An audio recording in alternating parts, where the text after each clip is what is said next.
Now it's time to study chapter 3. So starting our textbook.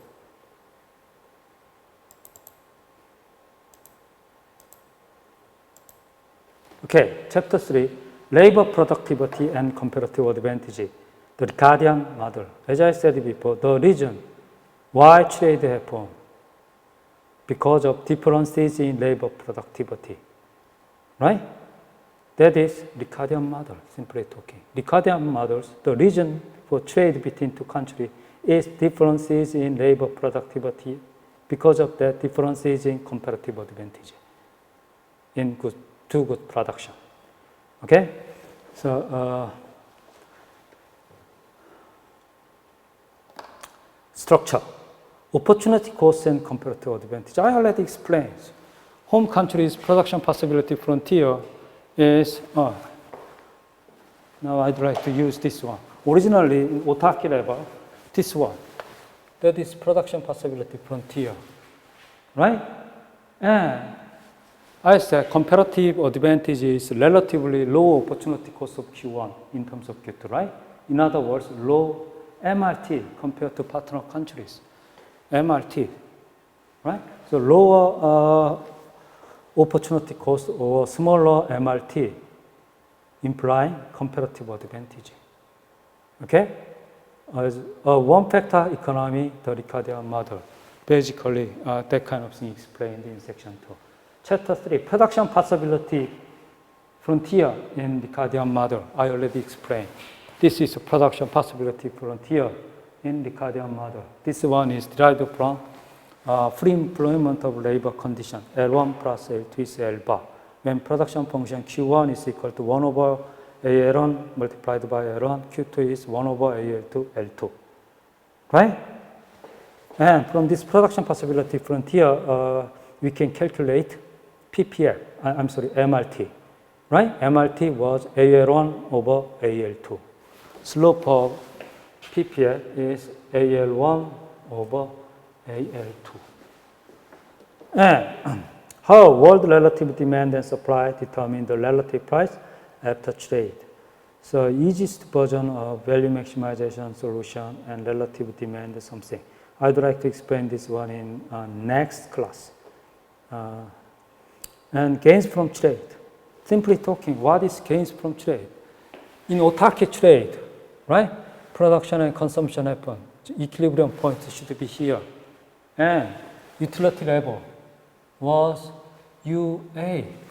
After trade, right? This country now can touching utility moving, equilibrium point moving A to T. And utility function now touching higher utility level indifference curve. That is the gap between the two UT minus UA. That is gains from trade simply. Right? And international trade lecture theory said gains from trade happen, national welfare increase simultaneously in home and foreign simultaneously. Both countries' national welfare increase simultaneously after trade. Okay? That is gains from trade. And misconception about comparative advantage. Lots of people, in this section, we argue against lots of some argument based on absolute advantage or zero-sum game or something. Everything should be misleading. Only free trade can increase national welfare. Okay? And that is transportation cost and non-trade goods and empirical evidence of Ricardian model. That is structure, right? Okay, now introduction. Differences across countries are key reason why trade occurs. I already explained. Differences across countries are reason for trade, right? The difference between two countries in Ricardian model is differences in productivity of labor, labor productivity, or due to differences in technology between countries. Developed country, more productive. Developing country, less productive. So when there is a gap, differences in productivity, trade can happen between two countries, result in increasing national welfare of both economies. Okay, that's Ricardian model. And chapter 4 we studied. Chapter 4 after just before final exam. And chapter 5 we studied Heck-Sholin model. In chapter 5, Heck-Sholin model, differences in factors of, I said, difference endowment, labor abundant country, capital abundant country, human capital abundant country. Lots of countries have differences in factor abundance, factor endowment.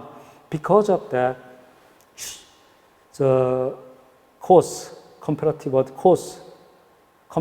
cost differs across countries. Because of that, trade happens. Now think about Korea and Australia trade.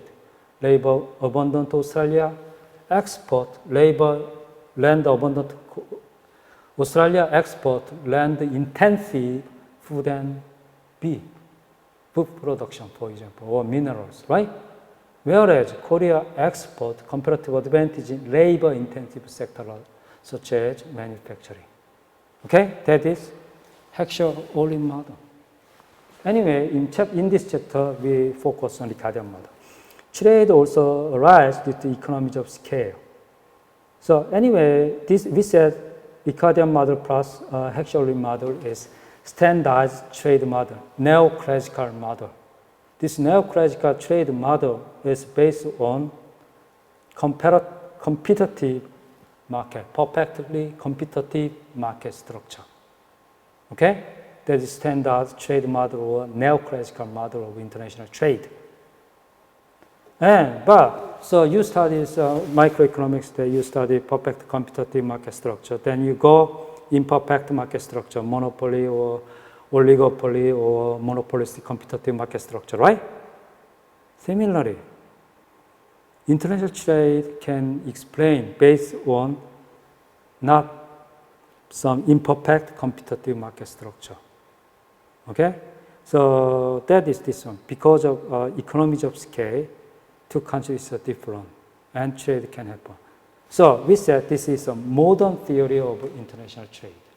That is a traditional theory of international trade.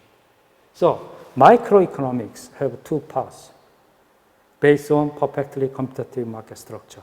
That is some core part. But after that, you study imperfect market structure. That is modern microeconomics, right? Same thing happening in international trade.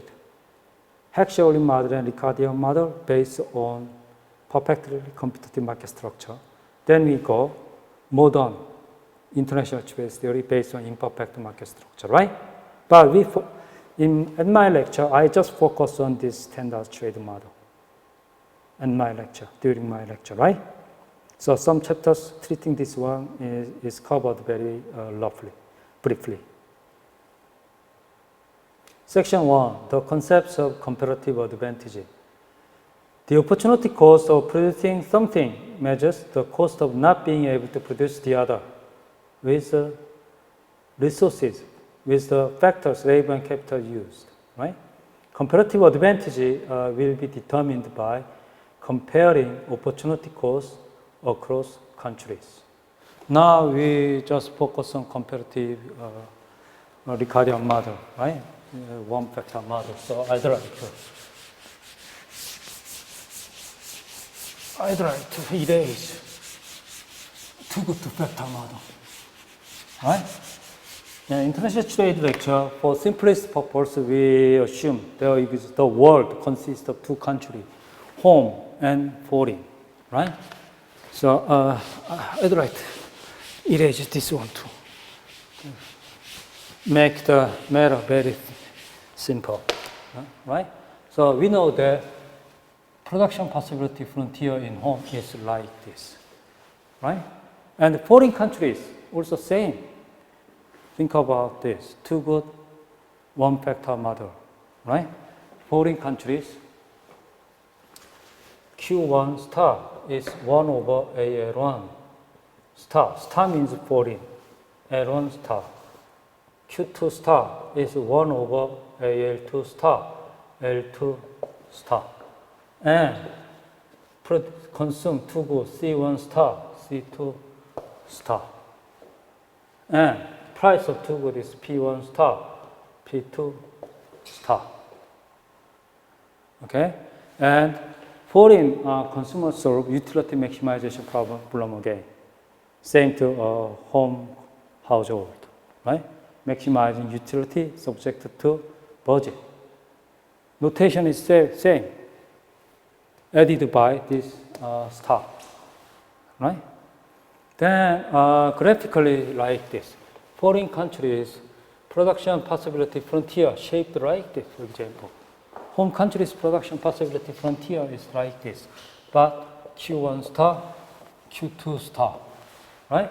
So from here we know that production possibility frontier in foreign constructed by L1 star plus L2 star should be equal to L star bar, supply of labor in foreign, and demand for labor in sector 1, demand for or employment of labor in sector 2.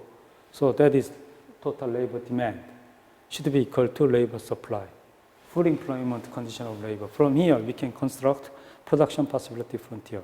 This production function L1 star is A1 star multiplied by Q1, right? L1 star is A1 star multiplied by Q1 star, plus L2 is AL2 star Q2 star. That is L star bar.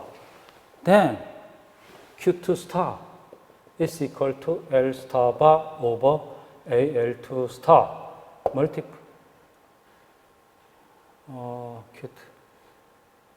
minus AL1 star over AL2 star and Q1 star. This one graphed like this. This one is this one, right?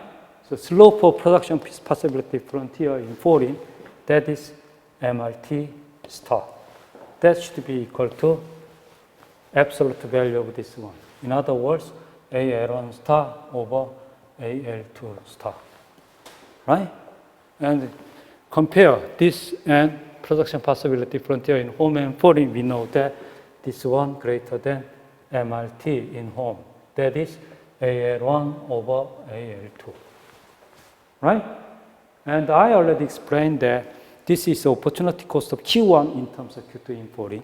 This is opportunity cost of Q1 in terms of Q2 in home. This one cheaper than this, lower than this. That means home country has low opportunity cost than foreign. In other words, home country has comparative advantage in Q1 in terms of than foreign, right? So simply talking, if we look at the shape of production possibility frontier, you can conclude that home country has comparative advantage in Q1, right? Because lower opportunity cost of Q1 in terms of Q2. Then, which country has comparative advantage in Q2? Comparative advantage in Q2 is, in foreign, is just reciprocal value of MRT star,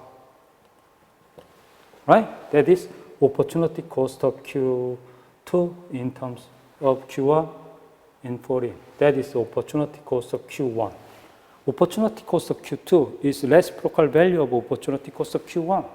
So reciprocal value of this one is equal to AL2 star over AL1 star.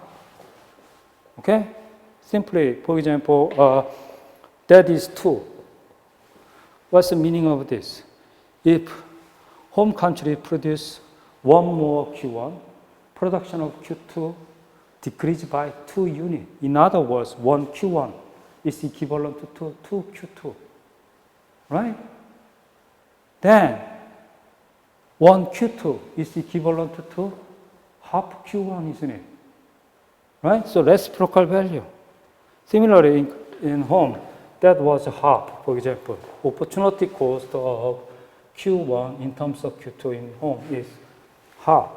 That means opportunity cost of Q2 in terms of Q1 is 2.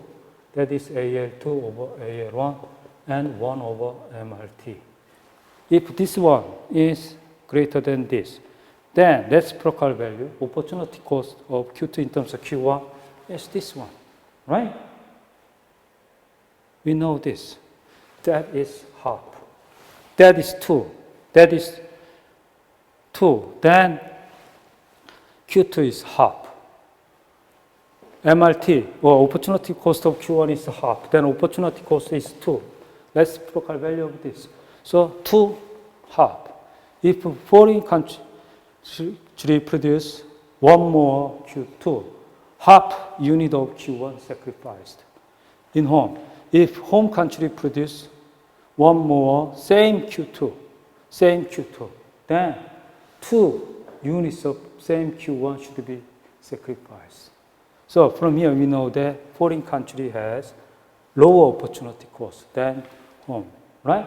So foreign country has a comparative advantage in Q2, right?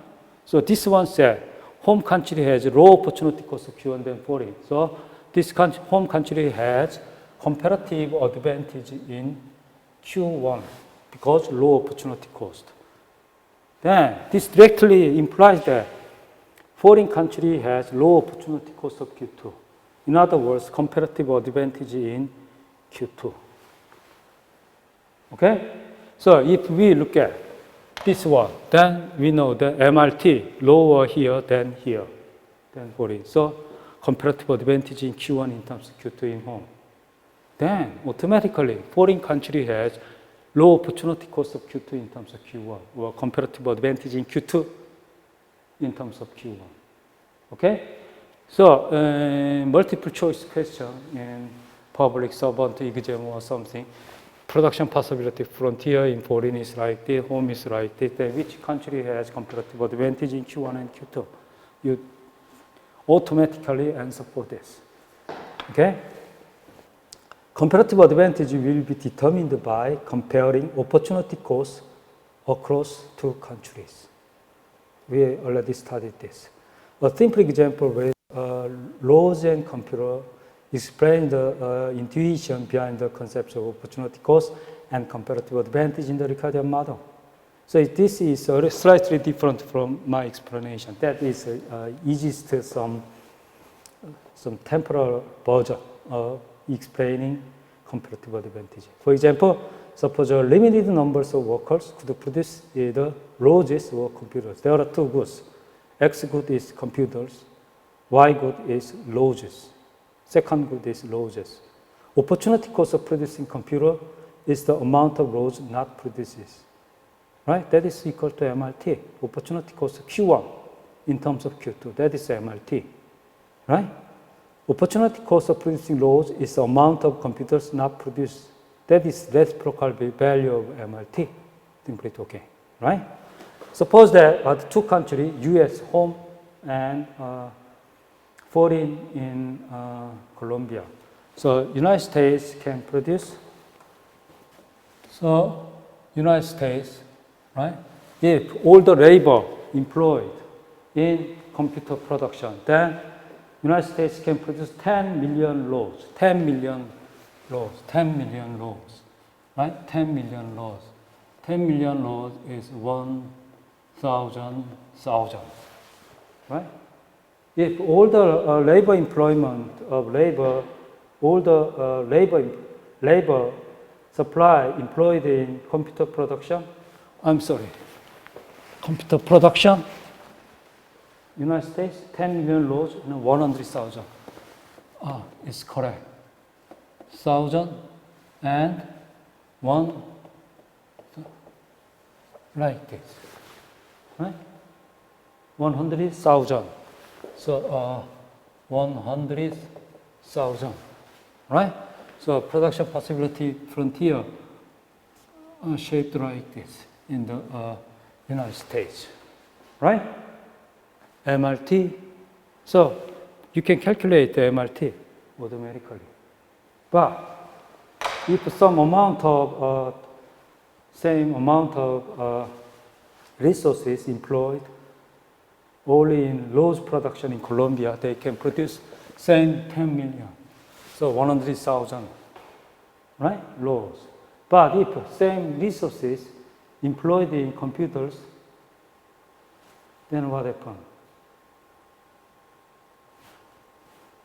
300,000, right? 30,000 computer can produce. So production possibility frontier. Sort of production possibility frontier in Colombia is red line. Then, which country has a low opportunity cost in production of Q1? It's very simple, isn't it? United States, right? Slope of this PPL, MRT, is lower than MRT in Colombia, right? Low opportunity cost in computer production in the United States. In other words, United States has comparative advantage in computer production, right? So also, this means that Colombia has comparative advantage in Q2 production, isn't it? Think about reciprocal relations, right? So, Colombia has comparative advantage in rose production. So, after trade, right? Colombia just focus on producing rose, whereas United States just specialize in production of computers. That is Ricardian insight. Okay? Colombia has a low opportunity cost of producing rose, has to stop producing fewer computers in order to free up labor factor to make a rose. A country has a comparative advantage in producing a good if the opportunity cost of producing that good is lower in the country than in other countries. I already explained all of this. The US has a comparative advantage in computer production, whereas Colombia has comparative advantage in rose production. In other words, US has comparative disadvantage in rose production, whereas Colombia has comparative disadvantage in computer production.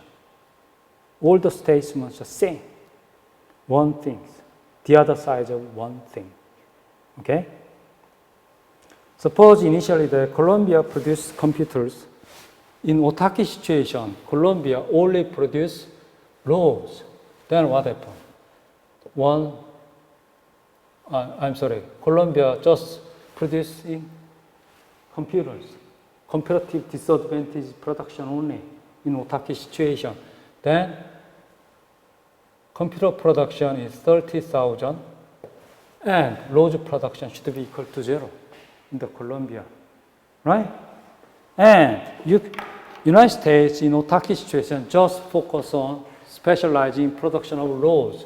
Then 10 million or 1,000 rose and no production of computer in Otaki situation, for example.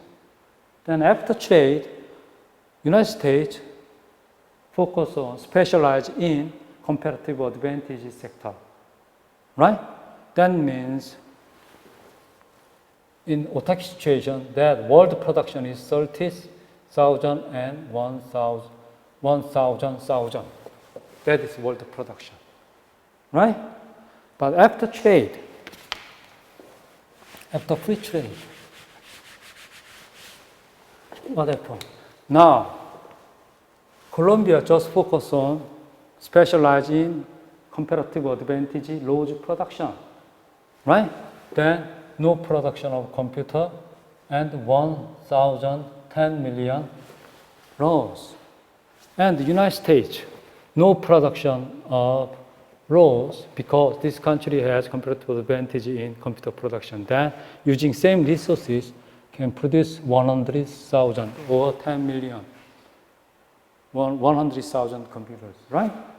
Then world production is, because we assume that the world consists of United States and Colombia, right? Then 100,000 production of thousands units of computers and 10 million rows compared to world production before trade and after trade. Rose production same, but computer production increased, right? That is initial version of gains from trade.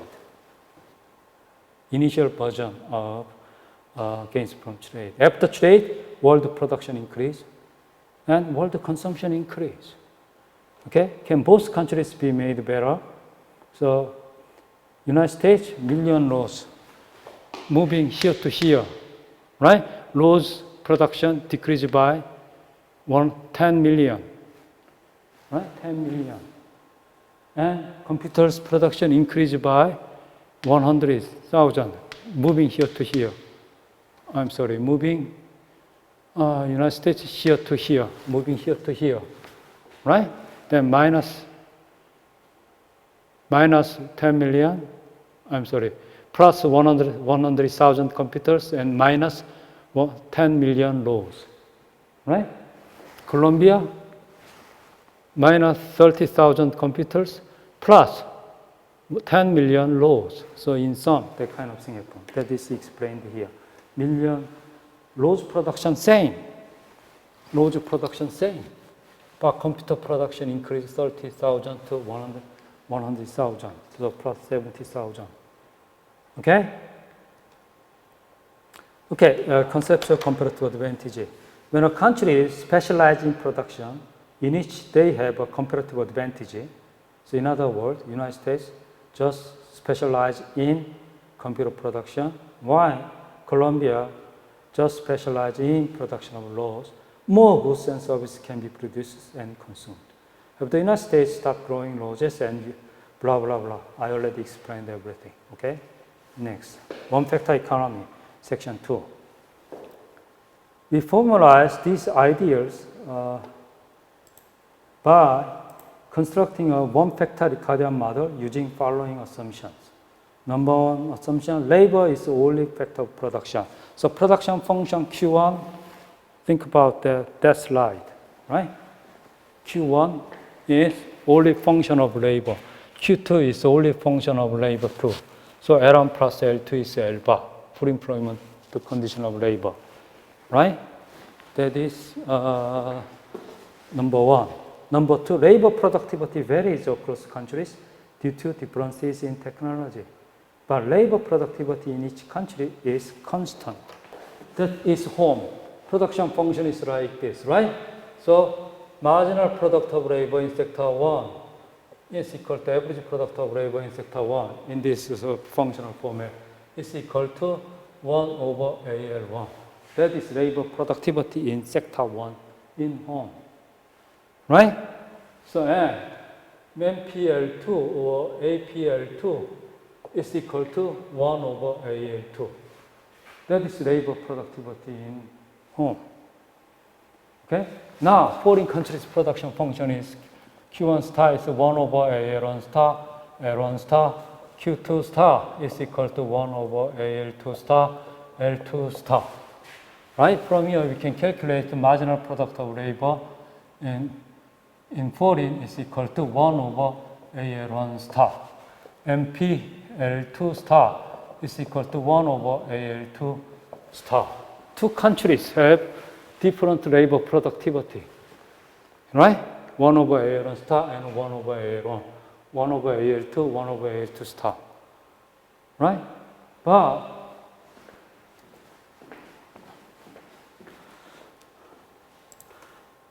labor product different across countries due to differences in technology or productivity, right? But labor productivity in each country is constant. 1 over AL1, 1 over AL2, 1 over AL1 star, 1 over AL2 star is constant, okay? That is just one number, okay? So that's the meaning of that. Labor productivity in each country is constant. Two countries have different labor productivity. And all the productivity is constant. Number three, the supply of labor in each country is constant. L1 plus L2 is L bar in home, right? L bar, constant. Labor supply is fixed. L1 star plus L2 star is L star bar in foreign. So L2 bar, L2 star bar, L star bar is fixed number. That is number three. Two countries produce two goods, same good. Q1 is cheese production, Q2 is wine production, right? So Q1 is perfectly same good to Q1 star. Q2 is perfectly same to Q2 star. Quality same, right? Number five, competition allows workers to be paid a wage equal to the value of what they produce and allows them to work in the industry that pays the highest wages. Perfect competition occurs in labor market. So wage rate is equal to value of what they produce. I already explained, right? Think about optimal labor demand condition. Cost from additional employment of labor, that is wage, right? Should be equal to benefit from additional employment of labor. That is PI multiplied by MPLI, value of marginal product. W is equal to value of marginal product of labor. And allows them to work in industry that pays the highest wages. But we assume perfectly competitive market, right? So wage rate in sector 1 in home and foreign. In home is equal to wage rate in sector 2 in home. Same happen in foreign, right? That is number 5. Number 6, 2 countries, home and foreign. Home and foreign. Okay? So now I explained that Q1 is 1 over AL1 like this. Then what is AL1 and AL2, ALI? We said that is unit labor requirement, simply talking. Right? Unit labor requirement. How many unit of labor required to produce one Q1? AL1 is unit labor requirement of Q1 production. How many hours of labor, how many unit of labor required to produce one Q1? That is definition of unit labor requirement. So AL2 is how many hours of labor required to produce one Q2. That is AL2. Okay? AL1, my notation, ALC is AL1. AL1 is the unit labor requirement for Q1 production in home. AL1 hours of labor produce 1 pound of cheese in the home country. AL2 is a unit labor requirement for Q2, wine production in home. AL2 hours of labor produce 1 gallon of wine in home countries. So, for example, we assume that AL1 is 1, AL2 is 2. That means 1 hours of labor produce 1 Q1. AL2 is 2. 2 hours of labor to produce 1 Q2 in home. Right? In our numerical example, foreign countries is like this. AL1 star is 6. AL2 star is 3.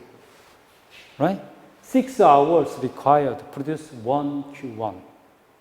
And 3 hours of labor required to produce 1 Q2. Can you understand? Right? So this one, marginal product of labor in this numerical example is 1. MPL2 is half in home, right? But in foreign, that is a 6. Marginal product of labor is a 6. In sector 2, a third. Okay? So, large numbers of unit labor requirements means low labor productivity, simply talking, right? Look at this, low numbers, high productivity than foreign, right? Marginal product of labor in sector 2 is half, foreign a third, right? That means home country is more efficient, absolutely, in producing.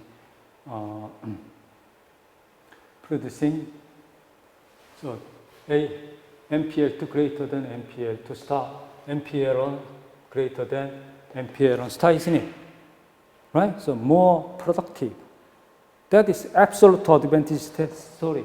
Higher productivity means lower unit labor requirement, or high productivity means this country has absolute advantage in Q1 production than foreign, because productivity is 1. Foreign is a 6, right? Half a third. So home country has absolute advantage in Q1 and Q2 production, whereas foreign country has absolute advantage in Q1, disadvantage in Q1 and Q2, right? So if we have information for this unit labor requirement, we can automatically calculate productivity, labor productivity. Right? So high unit labor requirement means lower productivity. Okay?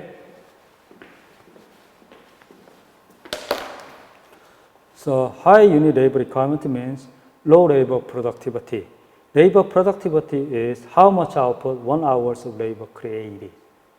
So labor productivity, what's the meaning of 1 over AL1, MPL1 or something?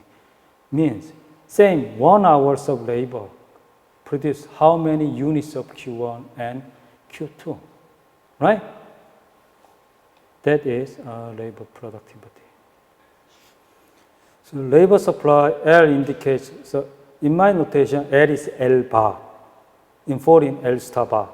This indicates total amount of labor resources, the number of hours worked, labor supply, L bar or L star bar.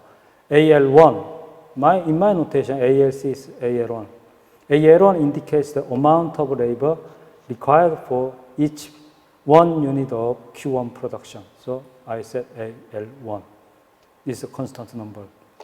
So cheese production Q1, my notation QC is equal to Q1, indicates how many units of cheese Q1 that the home country produce. Similarly, AL2 indicates, in my notation, ALW is AL2. This indicates the amount of labor required for each production of wine. That is constant numbers. Wine production Q2, in my notation, indicates how many total units of wine that the home country produce. So now we go production possibilities. I already explained in this section, section 3. The production possibility frontier PPA of one economy shows a maximum amount of goods that can be produced for fixed amount of resources. In home, AL1 Q1 plus AL2 Q2 less than L bar in my notation. Actually, that is production possibility set. And boundary of this production possibility set is AL1 Q1 plus AL2 Q2 is equal to L bar. I already explained. Foreign countries, AL1 star, Q1 star plus AL2 star, Q2 star is L star bar. Right? That is production possibility frontier in mathematical format in Cardinal model. So rearranging this, we can get PPF is equal to, in foreign, Q2 star is equal to L star bar over AL2 star minus AL1 star over AL2 star Q1 star. In home, same, without star, right? So maximum production, cheese production. So in foreign, maximum production of Q1 means all of this labor employed in Q1 production only. So no labor remained to produce Q2. In other words, Q2 is equal to 0. Then we can calculate the maximum production of Q1 when Q1 is equal to 0. What is that? Q1 star maximum is L star bar over AL1, right? L star bar over AL1. Maximum production of Q2 is all the labor supply is employed in Q2 star. In other words, L star bar is equal to L2 star and L1 is equal to 0. Okay? Also Q1 is equal to 0. Then maximum production of Q2 is L star bar over AL2 star. Right? For example, blah, blah, blah, blah. I already explained all of this one. Right? So production possibility frontier. L bar over AL2. This one is L bar over AL1, right? And slope of this PPF, that is MRT. This is AL1 over AL2. This notation, right? AL1 over AL2 in home. Foreign, AL1 star over AL2. The line PPF shows a maximum amount of Q1 home can produce given any production of wine and vice versa. Okay? Production possibility frontier in home is straight line in two good one factor case. I already explained this. So the opportunity cost of Q1 in terms of Q2 is how many Q2 home must stop producing in order to make one more Q1. That is AL1 over AL2. I already explained. That is MRT, slope of PPF. in home, AL1 over AL2. In foreign, AL1 star over AL2 star. The opportunity cost is constant because the unit labor requirements are both constant. This is constant, this is constant. So opportunity cost of Q1 in terms of Q2 or MRT is constant numbers. The opportunity cost of Q1 appears as the absolute value of slope of PPL, right? That is production possibility frontier. I already explained Q2 is equal to L bar over AL2 minus AL1 over AL2 Q1. The first derivative of Q2 with respect to Q1, that is equal slope of this one, PPL, MRT, AL1 over AL2. That is MRT. And so in home, AL1 is 1, AL2 is 2. That means if home country wants to produce one more Q2, half unit of Q wine, this home country wants one more Q1, half unit of Q2 should be sacrificed, give up. Opportunity cost of producing Q1 in terms of Q2 is half Q2. I already explained. And relative price and supply. I'd like to explain this one later. Okay. At this stage, okay, I'd like to explain very simply. So relative price and supply. P1 is the price of Q1, P2 is the price of wine. W1 is the wage paid to workers who make Q1, and wage rate W2 is the wage paid to workers who make wine. Due to competition in labor and goods market, perfect competition holds in this market, hourly wages of cheese makers will equal the value of cheese produced in 1 hour. Right? That is W2, 1 is P1 is AL1. What is this? So I already explained optimal labor demand condition in home. Right? So benefit from additional employment of labor is VMPL1. This one is MPL1 multiplied by price of good 1. Right? And we know that MPL1, we calculated MPL1 already. That is 1 over AL1. This one is 1 over AL1 multiplied by P1. So simply,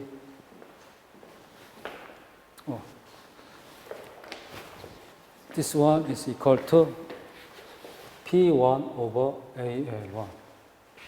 Right? And cost from additional employment of labor is wage rate. Right? And optimal labor conditions that this one should be equal to this one, or this one should be equal to wage rate. Right? So optimal labor conditions that P1 over AL1 is equal to wage rate in sector 1. Simply talking. That is optimal labor condition in sector 1. Right? Also, we can calculate optimal labor condition in sector 2. What is this? P2 over AL2. That is 1 over AL2 is MPL2 multiplied by P2. P2 MPL2 is equal to wage rate in sector 2. Okay? Then, what happened? So W1 is P1 over AL1. Wage rate 2, W2 is P2 over AL2. Okay? Workers will choose to work in industry that pays the higher wages. So there are 3 cases. If wage rate in sector 1 higher than wage rate in sector 1 higher than wage rate in sector 2, wage rate in sector 1 is equal to wage rate in sector 2. Case 3 is wage rate in sector 1 smaller than wage rate in sector 2. There are 3 cases. These cases I use this one instead of. Anyway, we know W1 is this one. So this one is P1 over AL1 higher than P2 over AL2. This one means P1 over AL1 is equal to P2 over AL2. This one means P1 over AL1 smaller than P2 over AL2. Anyway, this case, what happened? Now, same labor, if same labor employed in sector 1 receive higher wage rate than wage rate in sector 2. In this case, no labor, any labor have no incentive to work for sector 2. They won't get a job in sector 1. Right? In this case, only Q1 produced. Right? Q1 produced, Q2 produced is equal to 0. Q1 produced maximum, right? And Q2 is equal to 0. And in this case, what happened? Nobody wanted to get a job in sector 1. So, all the labor employed in sector 2, that means Q2 is maximum produced. And Q1 is equal to 0. This kind of thing happened. And this one said labor can, no incentive, so indifferent to get a job in sector 1 and sector 2. So Q1 and Q2 produce simultaneously. Here, only Q1 produced, only Q2 produced, like this. Usually, when the market is perfectly competitive, this condition satisfied. So Q1 and Q2, both Q1 and Q2 produced. Right? Also now, I'd like to rewriting this. This one means rewriting this P2 moving there, P1 moving here, then this condition is same to P1 over P2 is equal to AL1 over AL2. This one, this one, this one. So same representation. So this one means P1 over P2 greater than AL1 over AL2. Right? And this case 3 means P1 over P2 smaller than AL1 over AL2. Okay? We just starting, this section starting from wage rate in sector 1 greater than wage rate in sector 2 or vice versa or equal. 3 cases. These 3 cases are replaced like this. And you realize that you're familiar with this. What is this? Now, for example, what is P1 over P2? And what is AL1 over AL2? AL1 over AL2 is MRT, isn't it? Right? MRT. This is MRT or slope of PPL. Right? And what is P1 over P2? Maybe this is slope of iso value line. Right? Slope of iso value line. Then this one means first order condition of value maximization. Can you understand? Value maximization condition. Right? But our textbook until now don't explain value maximization problem. So the beginner's version explain this kind of thing. Wage rate in sector 1 and wage rate compare wage rate in sector 1 and sector 2. But actually, perfectly same to value maximization. Can you understand? Right? There are 3 cases. Also, this kind of thing is used in this graph. Right? In autarky situation, that is, what is this? PPL. And also, this is coincides with iso value line. Right? So, P1 over P2 is equal to AL1 over AL2 MRT. Same, second case. Okay? Now, after trade, what happened? This is a production possibility frontier, and new iso value line, maximized iso value line is this one. Production possibility frontier, iso value line after trade. Then what happened? Slope of iso value line, P1 over P2, higher than slope of PPA MRT. Then what happened? P1 over P2 higher than opportunity cost of Q1 in terms of Q2 MRT. Then what happened? Production occurred at this point. Only produce Q1 in this case, right? this case, what happened? Only home countries only produce Q1. In other words, perfect specialization occurred after trade. Right? Perfect case. In this case, corner solution, I already explained. And perfect specialization occurred toward Q1 production. Can you understand? And also we can see this kind of example. Now, foreign countries. Foreign countries, production possibility frontier is now this one. Slope is AL1 star over AL2 star. After trade, what happened in this country? This country has comparative advantage in Q2, right? So after trade, what happened? Price of comparative advantage could increase after trade. I already explained because of foreign demand, export opportunity, right? So P2 increase after trade in foreign, right? And this country has comparative disadvantage in Q1, right? So after trade, what happened? Q1 production decrease, right? And domestic consumers demand foreign produced Q1. So importation happened. Importation happened means supply, in total supply increase. So P1 star decrease. Can you understand? So after trade, this is a production possibility frontier and ISO value line in Otake situation. But after trade, this is only PPL. And production, ISO value line of this one is changed like this. Right? Oh, I'm sorry, how can I say?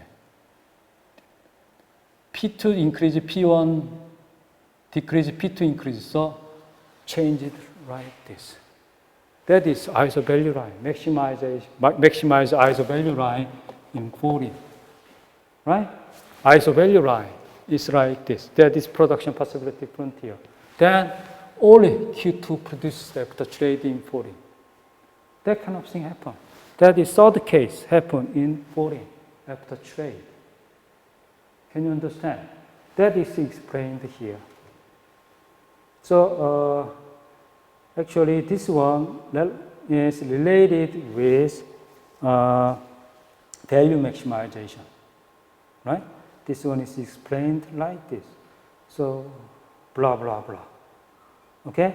So remaining part of this one, I'd like to explain a little later, okay?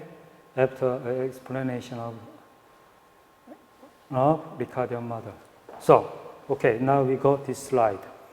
Use star or asterisk to indicate foreign country variable. I already explained star means foreign countries. When one country can produce a unit of good with less labor than another country, we say that the first country has absolute advantage in producing that good. I already explained absolute advantage, right? So high marginal product of labor and high MPL or low AL something, unit labor requirements means absolute advantage. AL1 is 1, AL1 star is 2.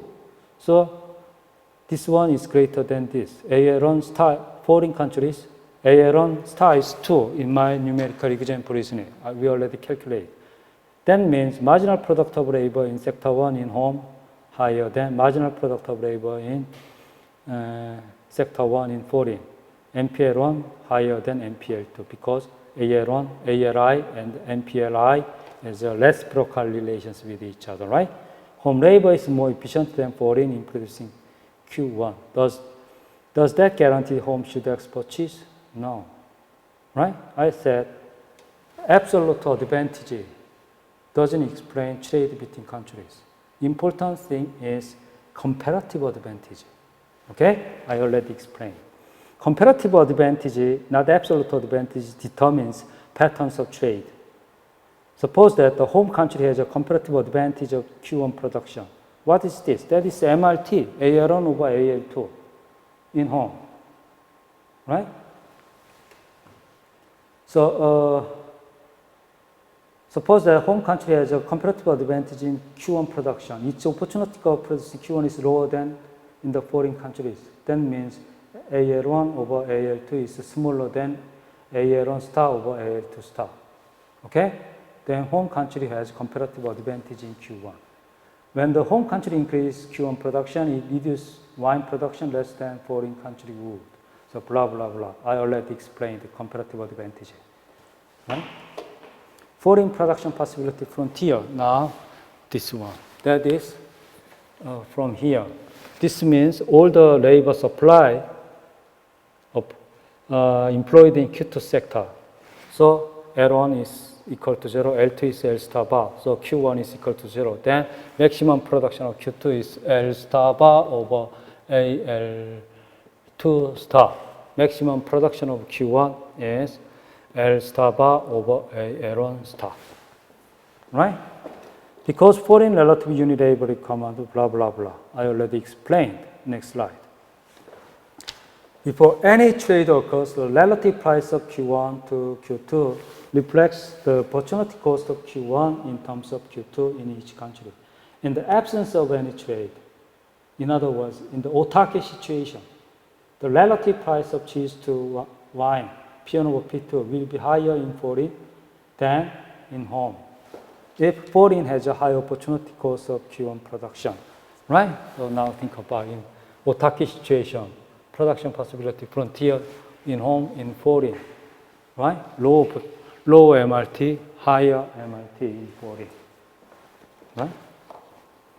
To see how all countries can benefit from trade, needs to find relative price when trade exists. Also, I'd like to explain relative supply in both countries, RS or relative demand RD. After explaining numerical example. Anyway, this one is also P1 over P2, A1 over A2, A1 star over A2, blah, blah, blah. I already explained basically all of this kind of thing. Right? Basic idea is, okay, I'd like to skip now. So gains from trade.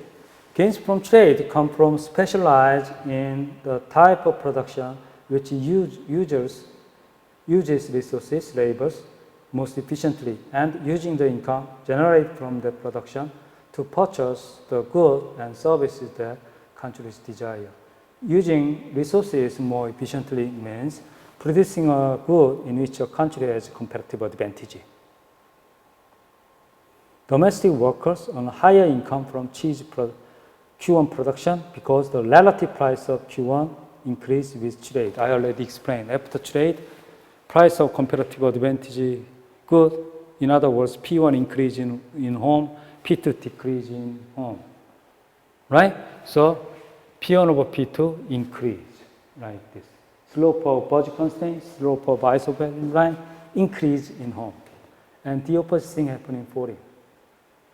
Right? Relative price. Foreign country has comparative advantage in Q2, we know that. Right? So P1 decrease, P2 increase. So P1 over P2 should decrease in foreign. Then, what happened? So as I said before, production possibility frontier, budget constraint, new budget constraint, right? Then budget constraint shift. That is autarky budget constraint. That is after trade budget constraint because P1 increase, P2 decrease. Then utility maximization solution. Now after trade is this one, right? That is autarky utility level UA. After trade utility level UT. So utility increase. That is gains from trade in home, right? What happened in foreign? That is budget constraint before trade. After trade, budget constraint like this. So in autarky situation, production should be occurred at this point. After trade, what happened? Production occurred like this, right? Production occurred like this, moving this one to this one. So utility level increase in home and foreign simultaneously. That is gains from trade, UT minus UA. That is gains from trade. But our textbook in chapter 3 don't fully explain this gains from trade because utility maximization problem is not explained fully until at this stage. Right? Consumption possibilities.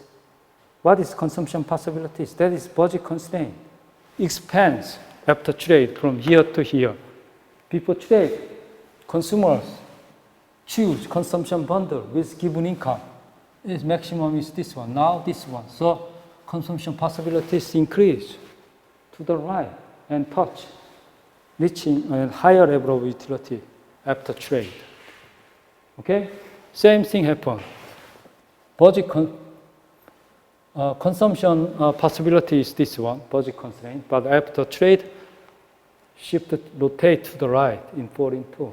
So consumption possibilities expand to the right and touching higher utility level than before. Right? That is solution of utility maximization after change in relative price after trade. So that is home case. That is foreign case. Right? Budget constraint changes like this. International trade allows home and foreign to consume anywhere within the colored line, which lie outside the country's production possibilities. So that is production from the perspective of country, the value maximization perspective. That is PPF, production possibility frontier, right? Production possibilities is this one. Before trade, after trade, same. PPF, same. But consumption opportunities expands to the right. Consume more than autarky situation. Foreign countries, same. That is PPF. Production possibilities that in autarky situation, consumers' production should be 1 point here, right? And consumption should be 1 point here. But now, rotates to the right. So consumption possibility expands, rotate to the right. So consume more than before. Right? Production capability in home and foreign same because no change in production possibility frontier. But budget constraint or consumption possibilities expands to the right in home and foreign simultaneously, and two countries can touch a higher utility level than autarky level. Okay? So you have to complement this graph fully, then you can get these two graphs, right? So now numerical example. Okay, before numerical example, I would like to explain. So you have to. So our figure 3.4 explains gains from trade and consumption and production with some lots of restriction because our textbook yet to explain utility maximization and value maximization. But we already studied value maximization, Q1 and Q2 decided by value maximization, C1 and C2 decided by utility maximization, before and after trade. Then, full version of this one is this one, these two graphs. So, you have to finish it, these two graphs like that. Then your understanding level is enough until now. But you cannot complement some value maximization, utility maximization problem from these two graphs. You back to earlier lecture, so study for yourself. Further, especially in microeconomic foundation. Okay? Now, next topic is numerical example of the Cardinal model in home and foreign. So mathematical calculation of everything, right? To explore the basic ideas fully. Okay? That happen in 1 minute later.